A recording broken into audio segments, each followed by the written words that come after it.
Wow. So this is what 5,000 people who give a damn looks like, hey? Wow, that was an amazing speech, Ed. I can remember last year's march when Ed did his speech. I watched it online and it gave me chills. It gave me chills because I could see the pain in his eyes. It gave me chills because I could feel the strength, the courage, and the conviction in his voice. And now this year I have a chance to join you all and stand up here beside Ed as a display of unity. Today we put our differences aside and we join together for one struggle. Today we march arm in arm for the most noble cause. We march for the most enslaved, oppressed, and victimised group of beings on earth ever. The animals. The animals are so defenceless and so vulnerable like children. The animals have trusted us and we have betrayed them.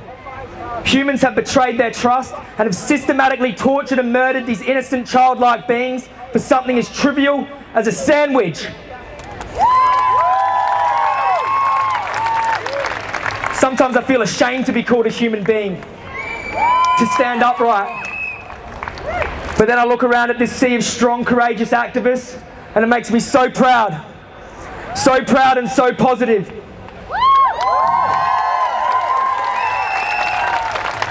I see the masses taking veganism seriously and it gives me hope and motivation that what we are doing is working.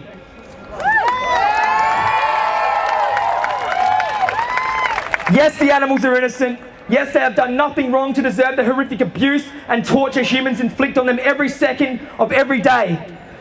But we as activists are their defenders, and we must stand together worldwide from across countries to support each other.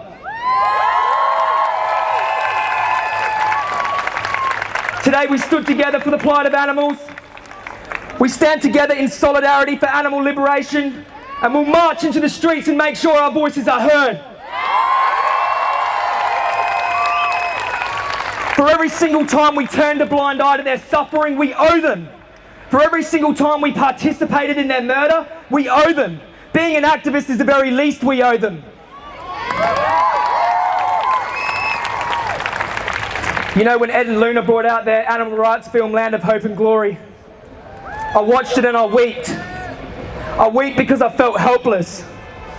I wept because I could feel their suffering like it was my own and I couldn't stop it. But it was in that moment of helplessness that I realised I can do something. We can do something. We are doing something and we are not helpless.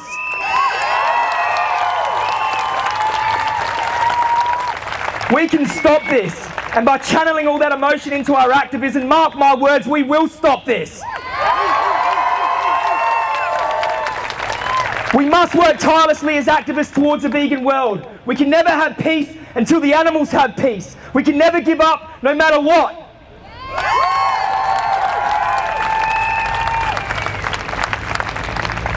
When it comes to being an activist, we have to be brave.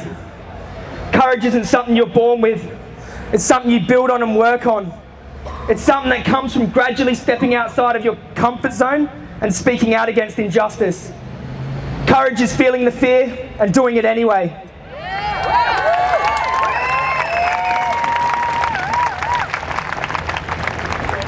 Today we march for those who can't march for themselves. We shout loud our truth for those who can't speak for themselves. And we'll stand up and fight for those who can't defend themselves.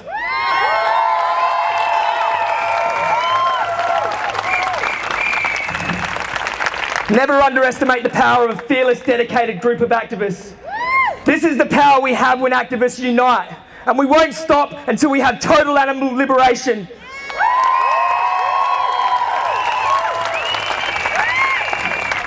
Never give up. Thank you.